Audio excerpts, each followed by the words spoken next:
এই যে ছবি দেখতে পাচ্ছেন একদম কালীঘাট থানার ওসি গৌতম দাস তিনি পোস্ট করেছিলেন স্বয়ংক্রিয় আগ্নেয়াস্ত্র হাতে এবং সেখানে তিনি ক্যাপশন যেটা আমরা বলি সেখানে তিনি লিখেছিলেন যে নতুন অ্যাসাইনমেন্টের জন্য তৈরি। কালীঘাট থানার ওসি গৌতম দাসকে ইতিমধ্যে সাসপেন্ড করলো লালবাজার। কালীঘাট থানার নতুন ওসি হয়েছেন চামেলি মুখোপাধ্যায়। উল্টোডাঙ্গা থানার ওসি ছিলেন চামেলি মুখোপাধ্যায়, যাকে কালীঘাট থানার ওসি করা হলো। একেবারে গৌতম দাসের যে পোস্ট সেই পোস্ট বারবার আপনাদের সামনে রাখছি, আর এই পোস্ট করেই একেবারে বিতর্ক তৈরি হয়েছিল এই পোস্টকে নিয়ে। জয়প্রকাশ মজুমদার তিনি এই পোস্ট করেছিলেন যেখানে আগ্নেয়াস্ত্র হাতে ওসির ছবি দিয়ে জাতীয় নির্বাচন কমিশন, কলকাতার সিপি এবং সিও দপ্তরকেও চিঠি দিয়েছিলেন জয়প্রকাশ মজুমদার। এই আগ্নেয়াস্ত্র কি ওকে দেওয়া হয়েছে? উনি কি এই অস্ত্র চালানোর জন্য প্রশিক্ষণপ্রাপ্ত? উপযুক্ত ব্যবস্থা নেওয়া হোক পোস্ট করে দাবি করেছিলেন জয়প্রকাশ মজুমদার। এবার ওই কালীঘাট থানার ওসি গৌতম দাসকে সাসপেন্ড করলো লালবাজার। আমরা জানবো এই মুহূর্তের আর কি তথ্য। আমাদের প্রতিনিধি বয়ুক চক্রবর্তী রয়েছেন আমাদের সঙ্গে। বয়ুক, দেখো, লালবাজারের তরফ থেকে পরিষ্কারভাবে যেটা বলা হচ্ছে যে ইলেকশন কমিশন অফ ইন্ডিয়ার কিছু নির্দিষ্ট গাইডলাইন রয়েছে সোশ্যাল মিডিয়ার ক্ষেত্রে। শুধু তাই নয়, কলকাতা পুলিশের ক্ষেত্রেও সোশ্যাল মিডিয়া পলিসি রয়েছে যে পুলিশ কর্মীরা কি করতে পারেন কি পারেন না সোশ্যাল মিডিয়াতে।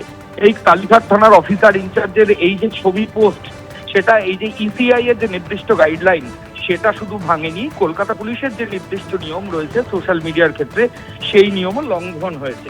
এবং ঠিক সেই কারণেই কলকাতার পুলিশ কমিশনার এই অভিযোগ পাওয়ার পর তিনি যেটা স্পষ্ট করে দিয়েছেন যে এই ধরনের ঘটনার যাতে আর পুনরাবৃত্তি না হয়, এবং ইলেকশন কমিশন এই গৌতম দাস তাকে কালীঘাট থানার অফিসার ইনচার্জ করেছিল, যেহেতু তিনি এই ধরনের ছবি আপলোড করেছেন ঠিক সেই কারণেই অফিসার ইনচার্জ কালীঘাট তাকে কিন্তু সাসপেন্ড করা হলো।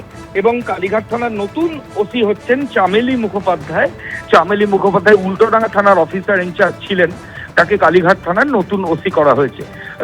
তো এটাও জানাই যে কিছুদিন আগে ইলেকশন কমিশন কালীঘাট থানার যিনি ওসি ছিলেন তাকে সরিয়ে দেন এবং তারপর এই গৌতম দাসকে কালীঘাট থানার নতুন ওসি করে নিয়ে আসা হয়। ভবানীপুর বিধানসভার যে নির্বাচন হয় গত 29 তারিখ, সেই দিনও এই কালীঘাট থানার জুরিসডিকশনের মধ্যে ভবানীপুর অ্যাসেম্বলির একটা বড় অংশ পড়ে।